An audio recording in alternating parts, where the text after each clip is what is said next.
The following is a live copyrighted presentation. Ladies and gentlemen, it's time now for RadioLawTalk.com with your host, Frederick Penny, attorney at law.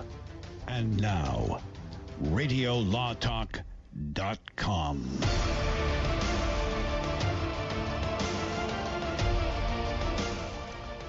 Thank you for joining us this third hour of Radio Law Talk. This is something that Denise, Cal, and I and Todd love to do.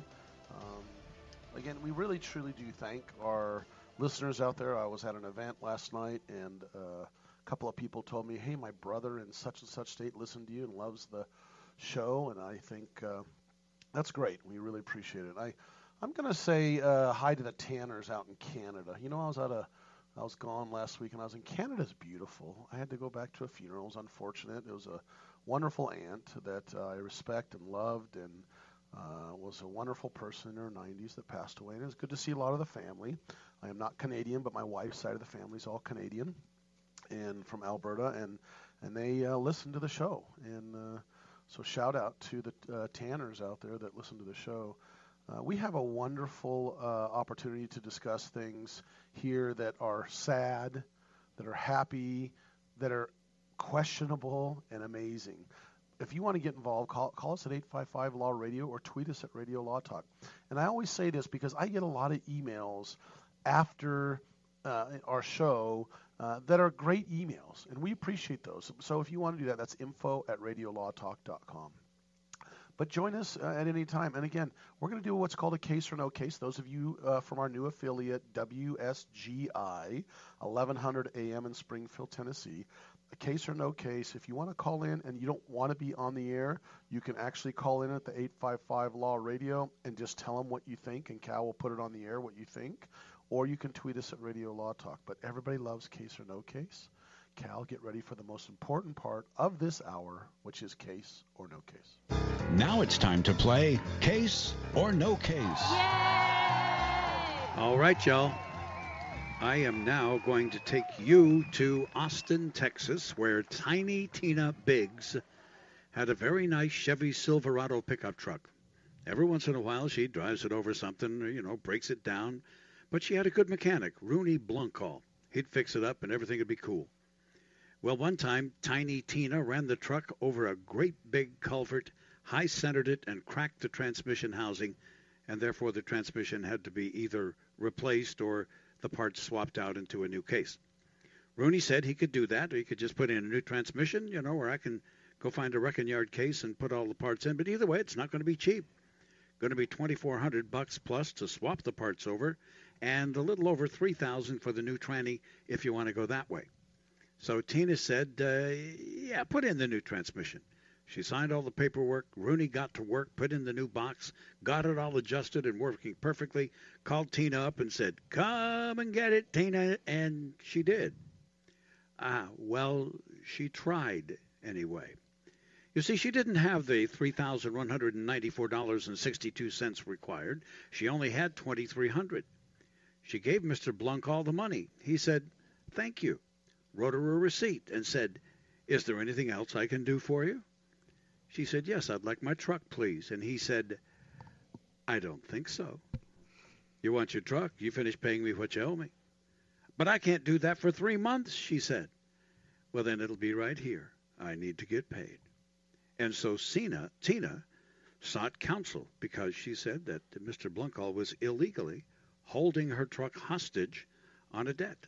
And I ask you, case or no case, and Ms. Dirks, I believe it's your turn to go first now, is it not? Yes, I believe it is my turn to go first. You lucky devil, you. That's right. Right. Tiny Tina Biggs truck. Yep, Tiny Tina Biggs. That's how she got the Okay. name, Tiny Tina Biggs. It's a little play on words. They did do that in Texas, They do. from what I've been told. And what was Rudy's last name? Blunkall. What? Blunkall. Okay. Blunkall. Maybe it's Blunkall, but I'm going with Blunkall. Okay. All right. So this, okay. This oh my gosh, it takes me back to Belmonts again. Okay, this is a situation where To what? I'm sorry. Belmonts. Oh. Bailments. Oh, I thought it was an old boyfriend she was talking about. Yeah, wait a minute.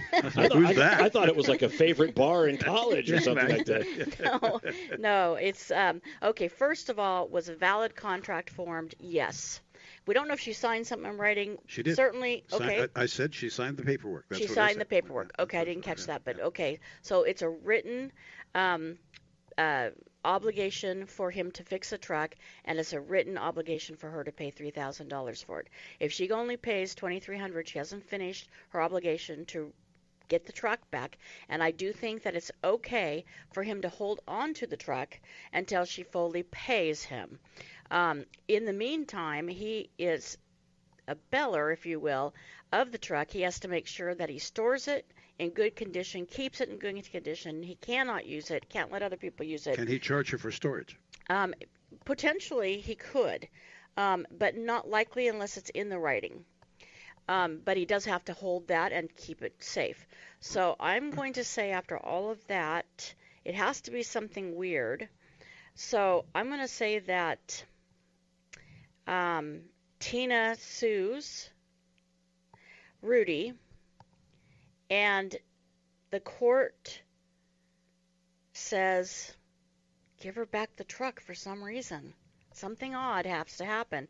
Maybe it's Texas law or something, but it has something to do with Cal's funny face right now. I'm just thinking, when I got this, I was thinking out loud to myself, well, what's the difference between a debt and the item? I mean, sometimes you get the item and you have to pay off the debt. I don't know that, so that's why I decided I would go with that. I mean, he has a secured interest in the truck, if you will, by putting the parts in and all of that, so he does have a security interest.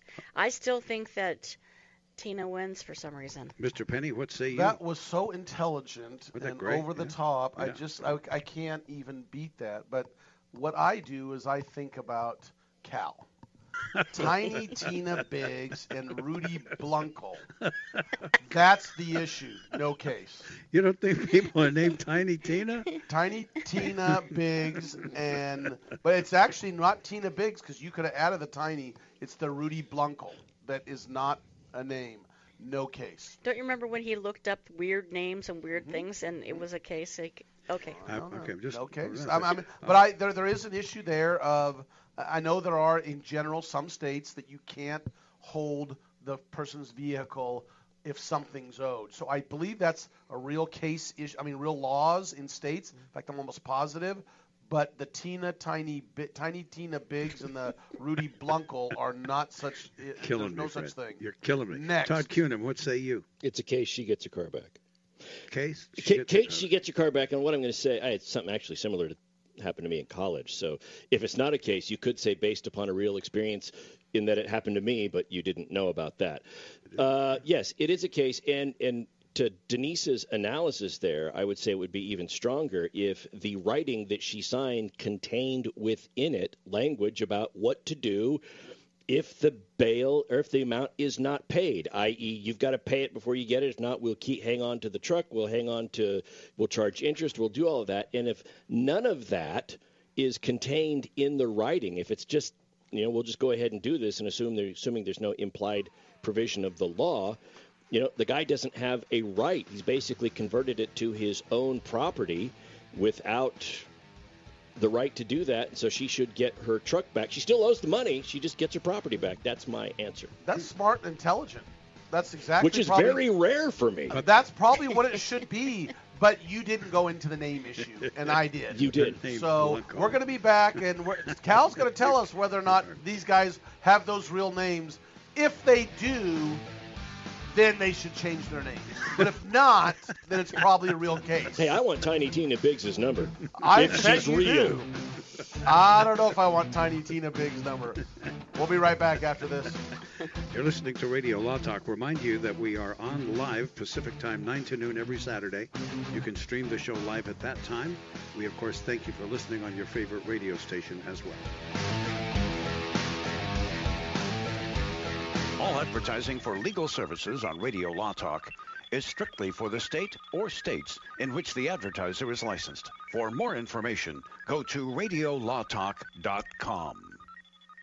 Hi, my name is Lily. My mom and dad used to fight about money all the time. Then one day, I heard them talking about this guy, some uncle I never knew, called Uncle Sam. Well, they say this Uncle Sam guy wanted them to pay him like $1 gazillion, and they didn't have $1 gazillion.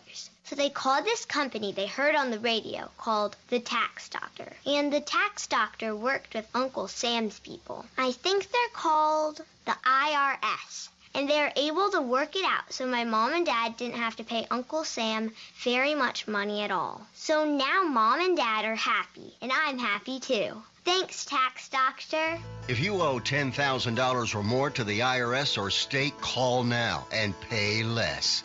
800-263-2610. 800-263-2610. That's 800-263-2610. I am Cameron Levitt, Chief Operating Officer of Concussion Medical Clinic. California's first concussion medical clinic is now open. As concussions increase each year, there has never been a greater need for concussion specialists. Our physicians at Concussion Medical Clinic are board certified in pediatric neurology and sports medicine and have partnered with universities, hospitals, and rehab clinics to expedite the recovery process. Simply put, we are elevating the standard of care. When you need an expert concussion opinion or concussion care, visit concussionmedicalclinic.com to schedule your appointment. Jason Rosbach here with Fred Penny, managing attorney from Penny & Associates Injury Lawyers. Now, Fred, what type of cases are you dealing with now, and what sets you apart? Jason, we help people with all types of personal injury cases. We're former insurance company trial lawyers. We understand the other side, which gives us a distinct advantage over our competition. Remember, we don't get paid unless we win. That's Penny & Associates Injury Lawyers with locations throughout California. For a free consultation, go to pennylawyers.com or give them a call, 1-800-616-4LAW. That's PENNEY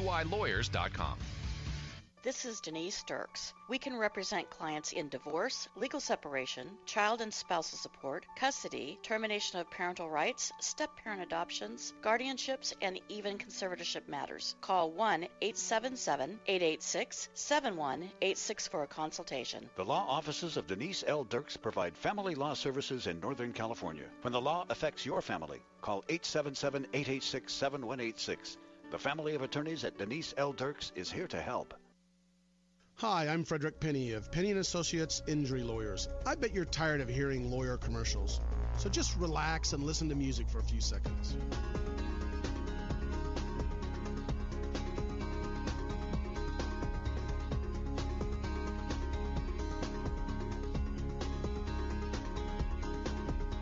When you or a family member has been injured, call 800-616-4LAW or see us at PennyandAssociates.com.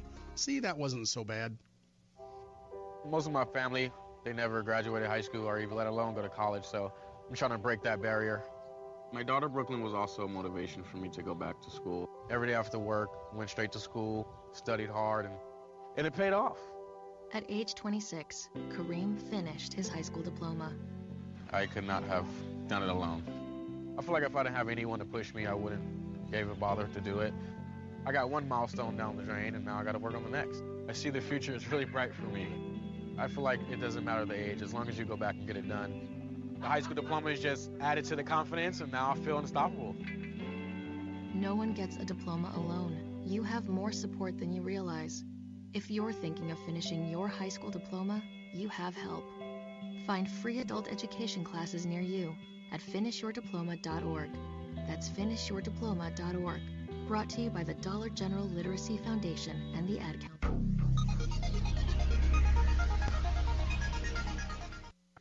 Time to get back to Radio Law Talk on RadioLawTalk.com and on your favorite radio station.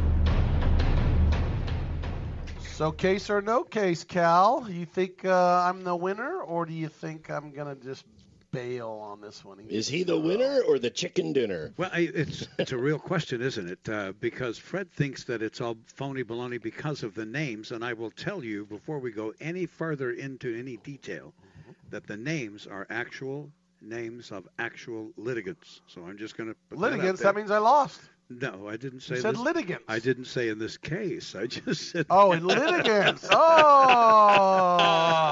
Okay, here we go. Okay. For those of you. Listen, that's my job. Oh, sorry. So I started it. You give the opinion. I'll do the bit. Okay. Stay in your lane. No wonder he doesn't get an Emmy. For those of you who say this is a case, may I see by the oh boy. Oh, Fred Penny. Oh boy. Fred Penny is smart. Well, as it turns out, no case, but Blancal would have probably won the mechanic. In Texas and perhaps some other states, your mechanic has the legal right to keep your car until you pay the entire bill. There is an implied mechanic's lien or garageman's lien in Texas, which basically secures payment to the repair shop for the repairs that have been provided. And that, ladies and gentlemen, is case or no case. Pure joy. Tiny Tina, you're letting me down. Pure joy in my life to beat Denise and Todd. Oh, my gosh. So that's 2 points for me and none for them, right, Cal? That's exactly right. My heavens. How did we end up today with all of that? Mr. Cunin scored 0 points, has 15 now as of coming in next week. Ms. Dirks scored 4, so she now has 16. Mr. Penny has scored 5, so he now has 20. Mucho say so. That's a little Spanish, I know. Very smart. I think that's in Spanish. Call us at 855-LAW-RADIO or tweet us at Radio Law Talk if you want to correct my Spanish. Look, let's just roll right into this that we keep trying to talk about. Okay, so what happens is when singers come in and they have, okay, I'm a brand new singer and I want to show you my great songs, they sign up with a record company, right? Yep. And as they sign up with a record company, the one that basically holds the right to what's called the catalog or those songs, usually when they're like a nobody and they start out, is the record company, right? So as Taylor Swift first started out, she did her first 6 main albums to this thing called a company called Big Machine Label Group. And Big Machine Label Group owns and acquires her catalog and owns the catalog of her first 6 albums, which, by the way, were very, very successful.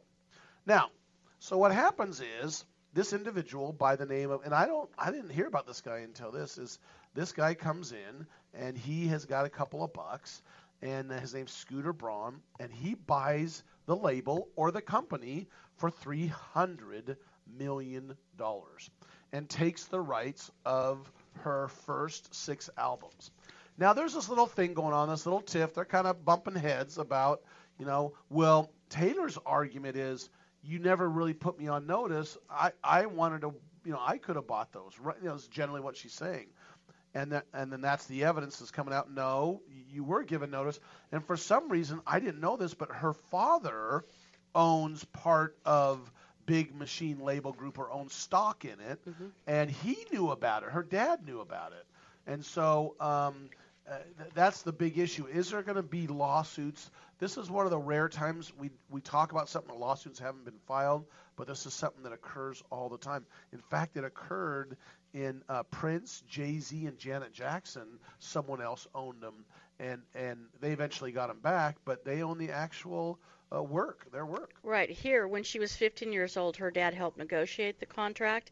He eventually buys stock in the underlying company that owns her catalog, and however, I think her dad has a really good argument that even if he would have known by the stockholders meeting or shareholders meeting that this was going to be sold to another company for $300,000.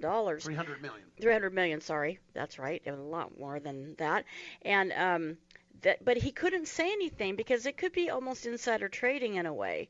Maybe not. It may not be publicly, traded company, but you certainly as a shareholder, you're not going to go release this kind of information out because it could impact the cost or the value of your shares. There's also an issue regarding the master tapes, because to a recordist, to an artist, that is to say, the master tapes are the real value. Anytime you get a CD or a download, it's a duplicate off of a master mix and then mixed down, and so it's a duplicate of a duplicate at very best. The master tapes have historical value. Tapes that didn't go. Dialogue. People say, well, let's try that and bring that up a little bit. Other things like that. So artists want to keep their master tapes because, A, they have historical value, and B, they can remix them and re-release them and make some money. Well, one of the things to point out here, it was a little different than buying the catalog. Now, Michael Jackson, for example, bought the Beatles catalog. Right. And he bought it for like $47-48 million back in the day. He bought the catalog. What happened here is that Braun came in, didn't buy the catalog by itself. He bought Big Machine Label Group. He bought the company, of which the catalog was an asset. Right. And so that is part of the issue here about whether or not Taylor Swift would have, had she known about it, purchased the catalog by itself. I don't know, for example, that Taylor Swift's individual catalog is worth $300 million. Like if the Beatles catalog was only worth $47 million, and I realize that was 20 some odd years ago, but I don't know that the catalog itself was worth $300 million. The company was, and everything that goes with it. The catalog wasn't for sale individually. Taylor Swift's dad said he chose not to attend the meeting because he didn't want to hear a bunch of people bashing his daughter. But you raise a good point, whether or not he could have done anything about it. And had he told Taylor, he would have violated a confidentiality agreement. Yeah, exactly. And the other part that for me that just bothers me, there's 6 albums, you guys, 6 albums. Why didn't she renegotiate? Why did she keep producing albums and giving the masters to this company? Why didn't she renegotiate? She certainly had the power to. It was part of the way to get her tapes back. I'll tell you that was part of the deal. She had to produce new content to get her old content. Well, we're going to talk about a few other things when we come back. I'm going to note something else that's you haven't thought about. We'll be right back. Thank you for listening to Radio Law Talk. We will continue in just a minute. Don't go away.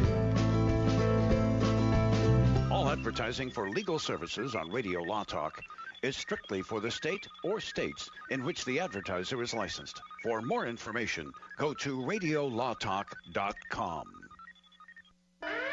Warning, don't let your business get left behind in what is likely to be the biggest economic boom in recent history. If you need to build for your business to grow, call General Steel today for a pre-engineered steel building designed for your needs. No wasted space. Steel prices are expected to rise, but you can still lock in your price on a General Steel building. And you can still save as much as half the cost and time of conventional construction. As much as half. But you must call now. If you need a church building, office, warehouse, manufacturing space, retail space, or more, call General Steel today. You can still get the General's 50-year structural warranty and General Steel quality, all at a price you can afford. So don't let rising steel prices put your project out of reach and stop you from making your company great. 800-617-9312. 800-617-9312. 800-617-9312. That's 800-617-9312. Know someone with a drinking or drug problem? Learn how to get sober after we share these stories. I was 35 with 2 beautiful children when my life and addiction started to spiral out of control. After my divorce, I went into a depression cycle and started drinking more often and using prescription drugs. After my second DWI and arrest, my ex-husband threatened to take our children away from me. I was 17 when I became addicted to heroin and meth. I thought I could quit on my own, but I couldn't. It hit me when I was arrested. Get sober now. Your private insurance may cover costs and we'll get you here. It's simple. Just call Elite Rehab Placement right now. Please, don't wait. Your life matters to us. 800-918-1376. 800-918-1376. 800-918-1376. That's 800-918-1376. Hi, my name. I like the Amargosa Valley. This is Radio Law Talk. And now, back to the show. So we are here again talking about governmental or courts' involvement relating to and how that stacks up against the religious pursuits of parents who are divorced. The case that I was talking about with if somebody is engaging in maybe child labor laws, for example, it stuck out in my mind. I did find it. It comes from 1944. It's Prince versus Massachusetts. Briefly, there was a woman who was a legal guardian over a 9-year-old girl, and that woman's religious beliefs, pursuant to those, required her to go and proselyte in the city center, handing out tracts and basically promoting flyers promoting the religion, and she took the 9-year-old with her. Well, the state of Massachusetts had a child labor law at the time that prevented, you pointed out this, that the law itself may be questionable in today's day and age based upon gender discrimination, but as it stated at the time, it said that no boys under the age of 12 and no girls under the age of 18 were permitted to sell literature or other goods on public thoroughfares. It was a safety issue.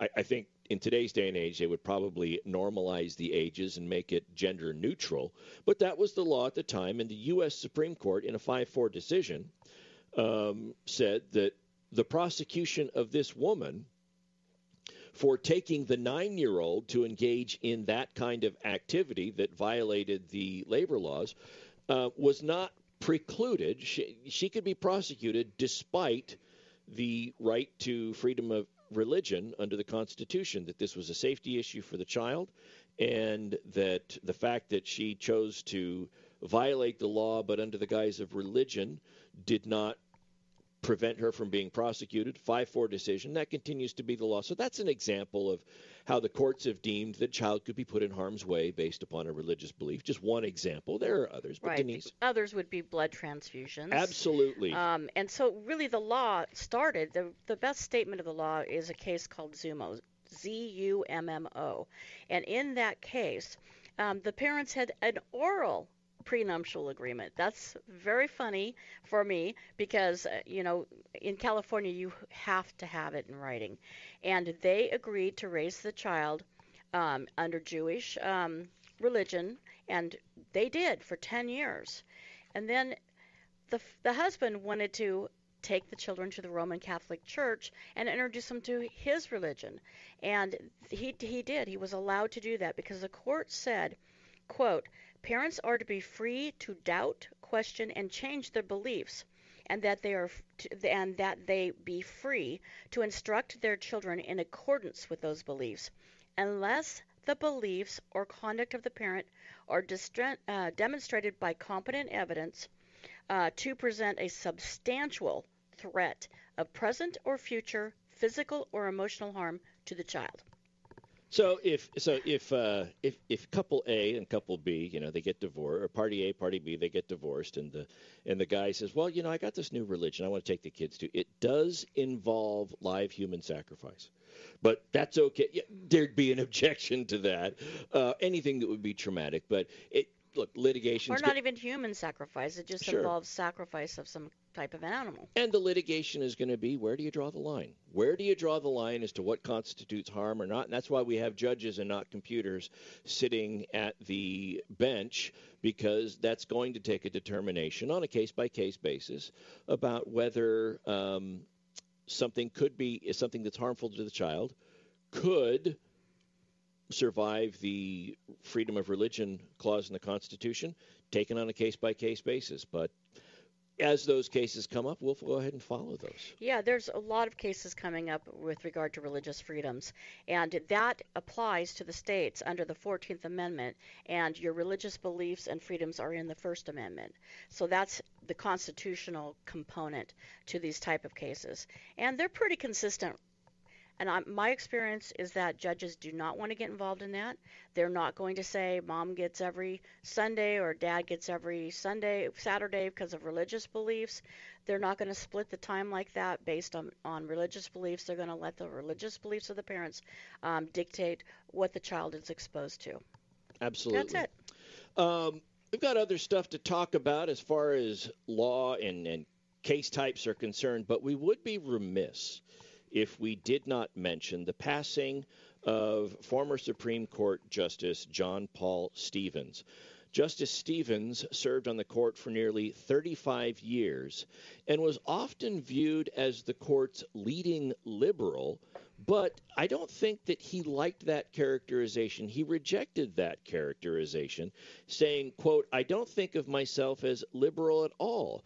I think as part of my general politics, I'm pretty darn conservative. To me, he always struck me in his decisions as somebody that, and I tend to do this as well, I'm going to take it on a case-by-case basis and rule based upon what I think is right. I'm not tying myself to a political ideology and then making sure that I pigeonhole all of my opinions into that ideology. In my opinion, Justice Stevens represents a flaw in the logic that many people have, that a justice will always side with the political persuasions and views of the president who nominated him. Justice Stevens was nominated by President Ford, a Republican.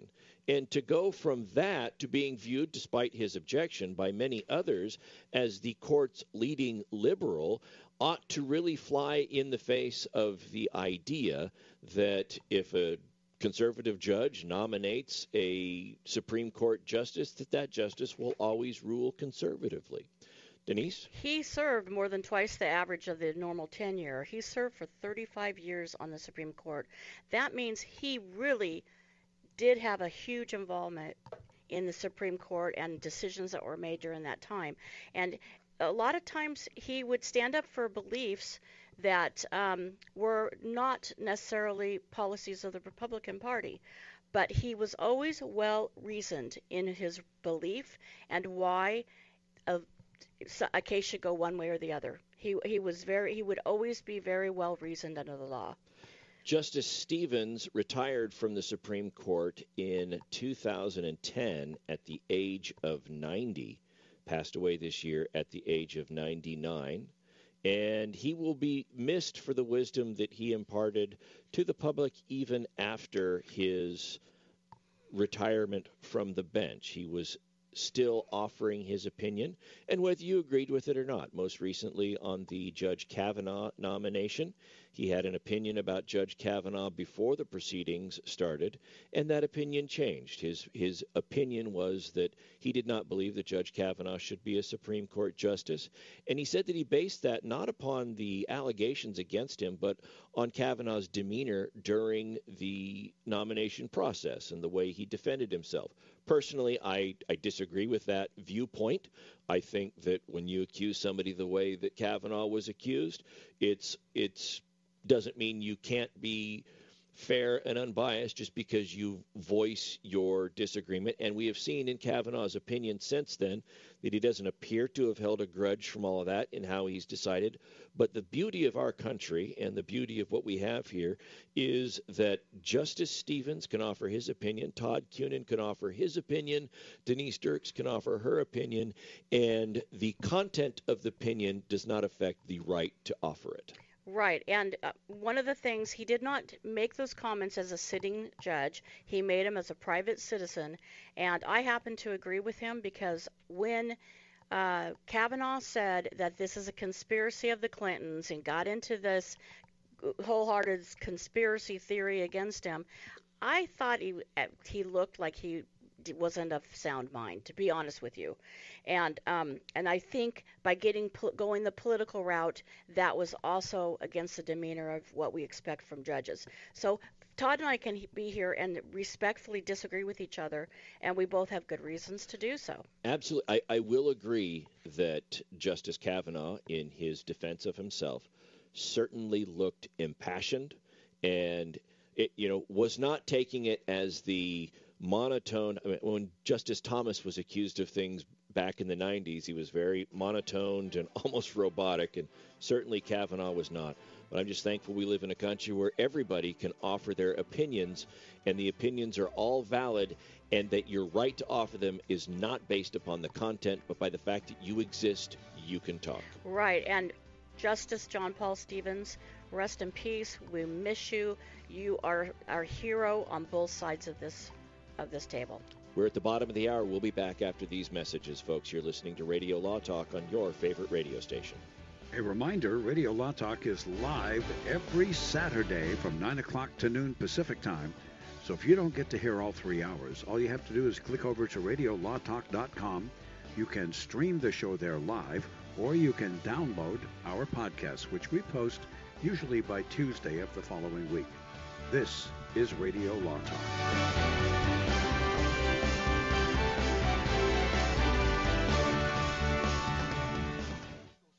On Radio Law Talk is strictly for the state or states in which the advertiser is licensed. For more information, go to radiolawtalk.com. Know someone with a drinking or drug problem? Learn how to get sober after we share these stories. I was 35 with 2 beautiful children when my life and addiction started to spiral out of control. After my divorce, I went into a depression cycle and started drinking more often and using prescription drugs. After my second DWI and arrest, my ex-husband threatened to take our children away from me. I was 17 when I became addicted to heroin and meth. I thought I could quit on my own, but I couldn't. It hit me when I was arrested. Get sober now. Your private insurance may cover costs and we'll get you here. It's simple. Just call Elite Rehab Placement right now. Please, don't wait. Your life matters to us.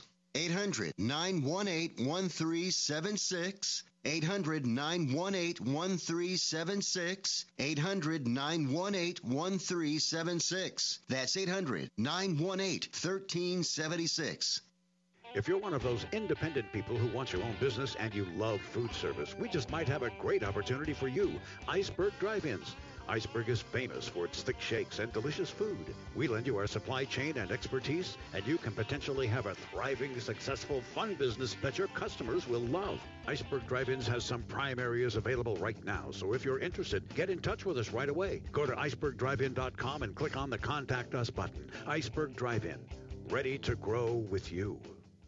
I am Cameron Levitt, Chief Operating Officer of Concussion Medical Clinic. California's first concussion medical clinic is now open. As concussions increase each year, there has never been a greater need for concussion specialists. Our physicians at Concussion Medical Clinic are board certified in pediatric neurology and sports medicine and have partnered with universities, hospitals, and rehab clinics to expedite the recovery process. Simply put, we are elevating the standard of care. When you need an expert concussion opinion or concussion care, visit concussionmedicalclinic.com to schedule your appointment. Peekaboo, peekaboo, smile. Smile, buddy. Come on, smile. Oh, honey, he's still not smiling. Maybe he's not a smiler. Yeah, maybe he's just not a happy baby. Maybe he's just being a boy. You know how boys are. Or maybe he's teething. Oh, poor baby. I think his gums hurt. Maybe he's just tired. Or maybe his tummy hurts. He didn't eat that much. Maybe he's not ticklish. You think maybe he's scared of the dog? Maybe he'll outgrow it. Maybe it's a phase. Maybe he just doesn't like smiling. Maybe he has autism, and we can definitely do something to help. Maybe is all you need to find out more about autism. No big, joyful smiles by 6 months is one early sign. Learn the others at autismspeaks.org/signs or see a doctor today for an autism screening. The sooner it's diagnosed, the better. And it can make a lifetime of difference. Brought to you by Autism Speaks and the Ad Council. I knew I had a problem, but I didn't know what to do about it. I tried counting calories, I took pills, eating, and then more eating. I really wanted to stop, but nothing could make me stop. At one point, it was so bad that I just felt like giving up. I felt so alone. Like nobody else could possibly understand. We understand. We're Overeaters Anonymous, and we have helped thousands of people just like you. People who want to stop their compulsive eating and start living a healthy, rewarding life. Overeaters Anonymous helped me get my life back. Now I eat in a way that's healthy and good for me. I never realized what I was missing out on. With OA, I am living again and loving it. Start living the life you deserve with help from Overeaters Anonymous. Find us on the web at oa.org.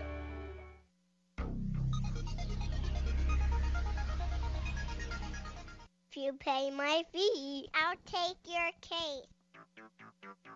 You're listening to RadioLawTalk.com. And now back to your host, Frederick Penny.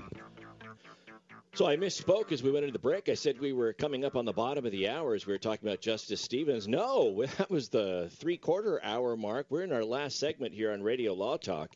Going to hit a couple of really quick stories here. The Ninth Circuit, not typically Trump-friendly, but a three-judge panel has ruled in the Trump administration's favor regarding whether or not the administration could withhold funds, the Department of Justice could withhold funds that had been previously earmarked to go to a city if that city maintained and continued to violate the law by saying that they were going to be a sanctuary city and harbor those that were in the United States in violation of the immigration policy. It was a 2-1 decision, and it involved a $3 million grant under the administration's policy. I recall when this was appealed and them saying that the Trump administration could not do this. I would expect that this will undoubtedly be appealed to the entire Ninth Circuit and, depending on the outcome, probably make it to the Supreme Court like several others. But it is rare for the Trump administration to get a victory in the Ninth Circuit at all. That was kind of unique. So yeah, it is unique, but certainly one that looks like it's going to get appealed further. Oh, I think so. And on this issue, I think it does raise something about where you draw the line. I mean, on this particular issue as it relates to immigration, I understand the hot button topic, but if cities were allowed to do this, the big concern I would have going forward is the slippery slope. And by that, I mean, well, what happens then when you have a city that has funds that are to be designated to them for a specific purpose that is a law-abiding type purpose, and then the city decides to use those funds for something else because it no longer adheres to the law? I think the concern is how far down the slope that would go. They definitely want to head that off to make sure that funds are used for the purpose for which they are given.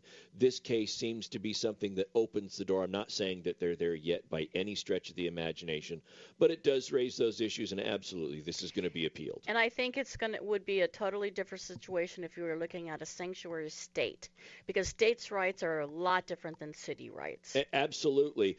And the only issue would be to the extent that states' rights are different, but if the state, as a sovereign, wants to get money from the federal government, this has arisen in other areas where, let's say the federal government wants to give money to a school that is supposed to be religiously neutral, but then that school ends up being very religiously focused. The question is, can you get the funds if the school is getting funds from the country and the school is not religiously neutral? And does that violate a different section of the Constitution? A lot of issues, and we will follow this one going forward.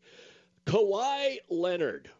Everybody, we've talked about this before. Kawhi Leonard, basketball player, just signed with the Clippers. Is that right? He had just signed with the Los Angeles Clippers after being recruited by several and leading the Toronto Raptors to their first NBA championship. Over a wounded Warriors team, let's be honest about it. But anyway, go ahead. That is true. I agree with you 100%. I mean, how many people do you have to suffer season-ending injuries before it's actually a lock that you'll win over them? But whatever. Right. They're playing the JV team. That's, to quote Obama. That's right. That's right. Kawhi Leonard in a dispute with Nike over his iconic claw symbol.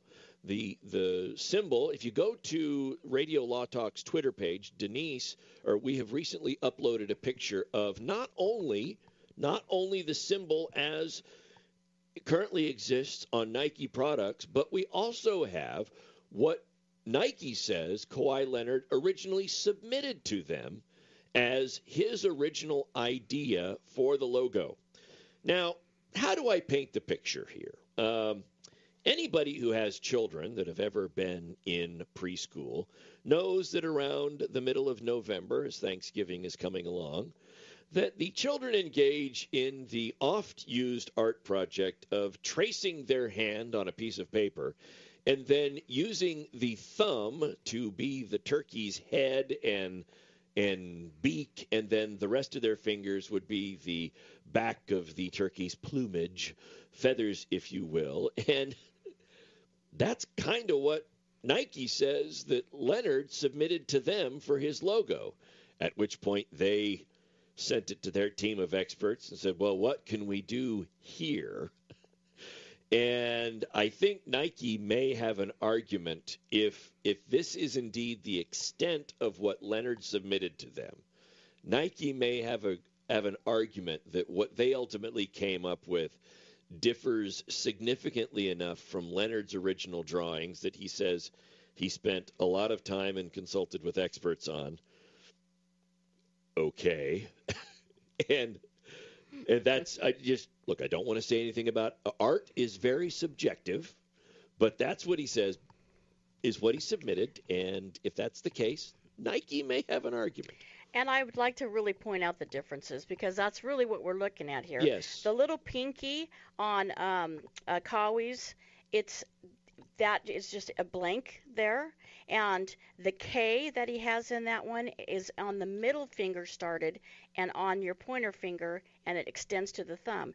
The K in Nike's is the little finger connected to the ring finger. That's right. And then the middle finger extends to the thumb as an L. So it does have the same concept. And then it's got the pointer finger, kind of a cool little design.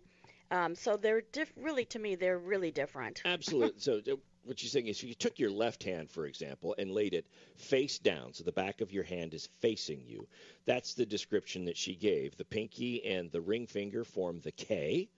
And then what do we got here? The middle finger. The middle finger, index finger, and the thumb collectively form the L for KL, Kawhi Leonard. On the Nike one. Yeah, on the Nike one. And in Kawhi Leonard's, the K is formed with the middle finger with the and extending to the thumb and the pointer. So the middle finger, the pointer, and then extends to the thumb. Look, it's the only similarity here between the two really would be the argument. Look, I wanted to get the initials KL by my hand because my hand is really big. And Nike said, yeah, well, we got a better way to do it. And so they came up with their way, and okay. It's different. We will see how this gets ruled upon going down. Nike is fighting back. Leonard made a lot of allegations, and Nike wasn't taking this one sitting down and decided to publish what they received versus what they came up with, because based on the allegations from Leonard, for which he put forth no art at all to support his allegations, you'd make it sound like it was very similar. Last story before we get to quick takes. What happened with El Chapo? El Chapo was sentenced to life in prison plus 30 years. So his corpse going to be there a really long time, right? So that means if you believe in reincarnation and he dies and comes back, when he shows up to kindergarten, they say, you just got to go to the penitentiary. I'm sorry. We've already sentenced you. And his legal team is still crying foul, claiming that jurors violated their duty by looking at news articles and social media about all this. I don't think for as long as he's got money, there will be the appeals process, but he has been sentenced, Cal. Meantime, his daughter has continued to press forward with her El Chapo fashion line. I don't know if there is any truth to the rumor that she's coming out with a particular orange one. Or striped. Yeah, maybe striped or whatever they wear in federal prison. Or all clothing made with actual currency, because he had so much. I mean, this is a guy who had so much money that he was building houses and he would put it into where you put insulation inside the walls to hide the money. He just had more money than he literally knew what to do with. And they actually found literally pallets of money. Pallets, not. In the meantime, I would have just taken the pallet and sold it. Yeah. Well, you know. All right, here we go, ladies and gentlemen. It's time for quick takes. Denise, you get to go first. Do you have a quick take? Todd, you go first. All right, I'll go first. Folks, save your children's art from preschool, because if you do, you may have a claim against Nike. Quote, Kawhi Leonard. If you do the crime, you will do the time. Life plus 30 years. And a $14 billion fine. Oh, that's true. That's right. That'll put a dent in your pocketbook. And, folks, that's going to do it here for this third hour and our show for Radio Law Talk. I want to thank everybody for joining us. Remember, you can catch us every Saturday live, 9 to noon, Pacific time on your radio station that covers all 3 hours, or on RadioLawTalk.com. Cal, will you take us out? I will, and I'd like to thank you, Todd and Denise, for doing a great job here. Remember, Fred will be back next week, and we hope you will too, on RadioLawTalk.com or right here on your favorite radio station. Until then, thanks for listening.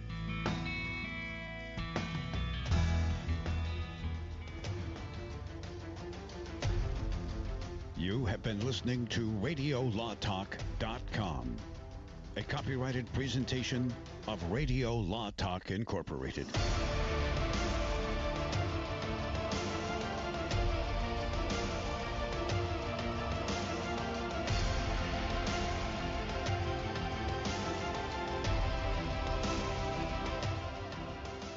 Liberty. So why are you letting other people tell you what's best for your health care? Exercise your freedom with Liberty Health Share. Liberty Health Share is a community of people who voluntarily share one another's medical costs. Members are able to take back the freedom to make their own decisions about their health care. Stop letting others tell you what to do. Call us at 855-58-LIBERTY for more information, or check us out online at libertyhealthshare.org. That's libertyhealthshare.org. Here's a great deal on MyPillow. When you go to MyPillow.com, click on the 2-pack special, type in promo code USA, you'll get 2 MyPillow premium pillows for $69.98. Now that's only $34.99 a pillow. You will not get that price anywhere at retail. It's the lowest price ever offered on radio or TV.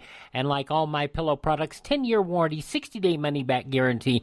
Go to MyPillow.com, click on the 2-pack special, use my promo code USA.